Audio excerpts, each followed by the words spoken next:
Part 4, Section 3, Human Behavior. Chapter 9, The Biological Code, Decoding the Autopilot. Most people believe they are the pilots of their own lives. In reality, they are passengers in a vehicle driven by a million-year-old autopilot. To achieve a conscious phase shift, you must understand the hard-coded behaviors that keep us trapped in a state of high friction. Mirror neurons and secondhand embarrassment. Have you ever felt a physical cringe or even a sharp pain while watching someone else fail on stage or trip in public? The behavior. Why we feel physical discomfort when watching someone else's misfortune. The why. The brain's mirror. Neuron system fires as if we were the ones experiencing the event. It is the biological foundation of empathy, but it is also a source of noise. Our brains literally cannot distinguish between our pain and yours in the moment of observation. In a state of high noise, this system is weaponized by jealousy. We use mirror neurons to simulate a rival's failure, finding a dark relief because their pain signals to our brain that our own relative status has increased. The Dunning-Kruger peak, the illusion of mastery. One of the greatest obstacles to the ultimate truth is the peak of Mount Ignorant. The behavior. Why people with very little knowledge of a subject often feel the most confident in their expertise.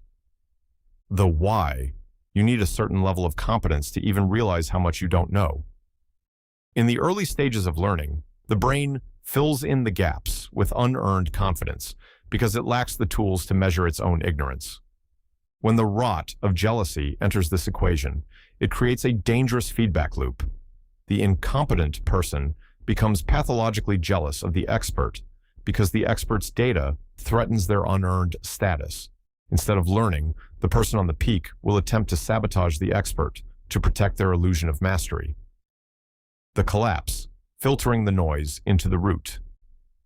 In the conscious phase shift theory, we must treat anger and hate as secondary frequencies. They are the smoke, but jealousy is the fire.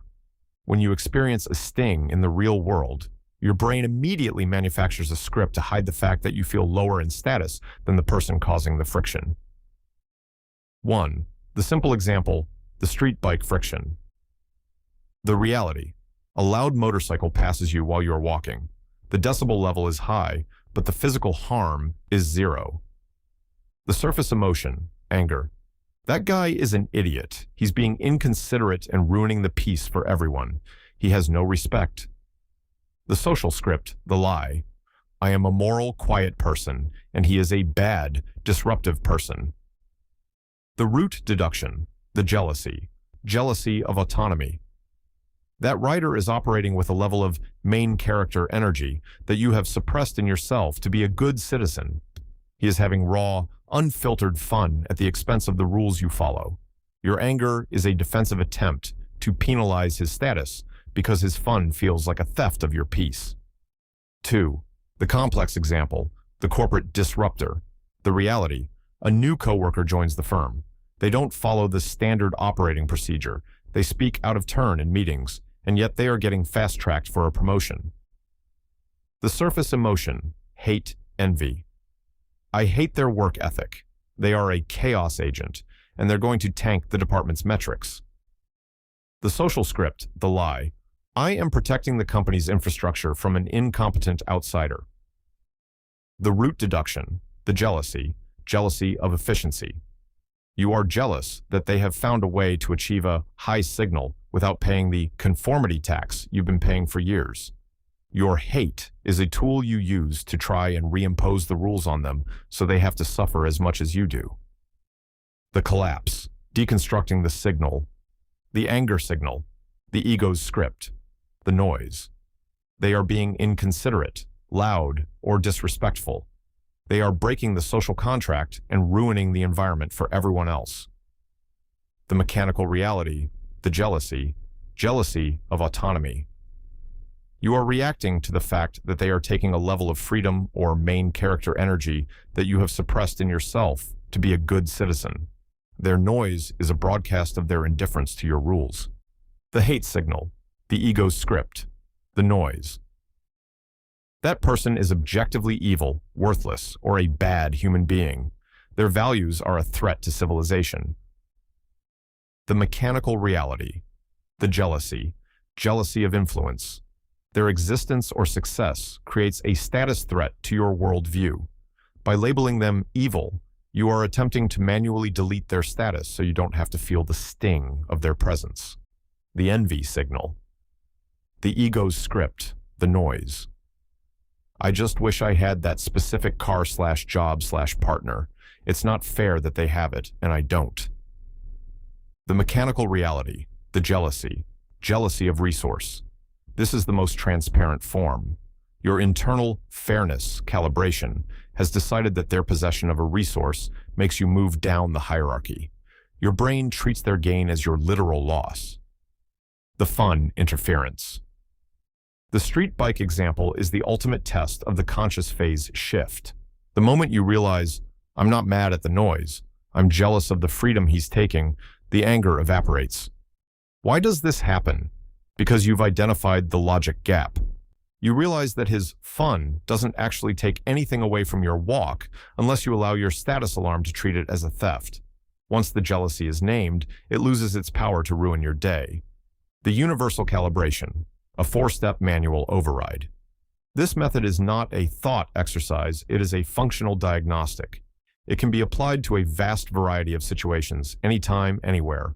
Whether you are facing a loud disruption on a peaceful street, a passive-aggressive email at the office, or the sting of a digital status drop, the process remains the same.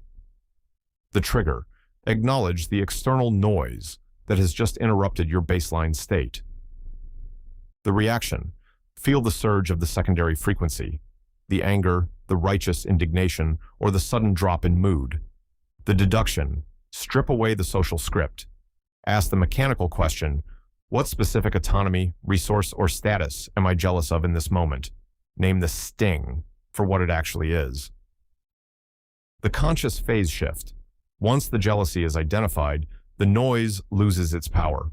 You realize the other person's broadcast, their fun, their success, or their chaos, only affects your internal calibration if you accept the challenge. The deduction. The moment you stop fighting the anger and start dismantling the jealousy, you move from being a passenger in your own biology to being the operator of your own machine. You are no longer reacting to the world, you are calibrating it. The revenge recursion, exporting the sting. Revenge is the most common manual correction the ego attempts when it feels a status drop. It is the belief that by damaging the other, you can magically restore your own value. The correlation, jealousy as the ignition. Revenge is never about the action, it is about the resulting disparity. The logic, someone takes a resource, a partner, a promotion, a win, and your status drops. The sting is unbearable. The response, the brain decides that the only way to stop the sting is to lower the other person's status below yours. Revenge is the clinical attempt to force a status collapse on the rival. The corporate sabotage example. The scenario, a colleague takes credit for your idea and gets the praise. The revenge. You spend 3 weeks documenting their minor mistakes to expose them in the next board meeting. The deduction. You aren't fixing the company. You are spending your most valuable resource, time focus, to ensure they feel the same sting you felt. You have allowed their theft to dictate your entire workflow. The social media takedown example. The scenario. A high-status person says something that offends your moral shield. The revenge. You join a dog pile to ruin their reputation or get them canceled. The deduction. This is collective revenge. By participating in their downfall, you get a temporary status high, but because the high is based on their failure rather than your growth, it is a false signal. You are still trapped in the rot. The revenge loop, the physics of failure. The most dangerous part of revenge is that it creates a recursive loop. Step 1. Person A triggers the prime mover in person B. Step 2. Person B commits an act of revenge to level the scale. Step 3. Person A now feels a status violation from the revenge and must correct it with more revenge. The deduction. Revenge only creates more revenge because it never addresses the root jealousy. It is like trying to put out a fire by throwing the burning wood into your neighbor's house. Eventually, the wind shifts, and the whole neighborhood, including your own home, burns down. Living well is the only utility. The only way to break the loop is to realize that status is not a zero-sum game. If you seek revenge, you are admitting that the other person owns your emotional state. You are granting them the highest possible status, the power to control you. A calibrated individual realizes that their resources, time, energy, focus, are too valuable to spend on status correction. They choose utility over retribution.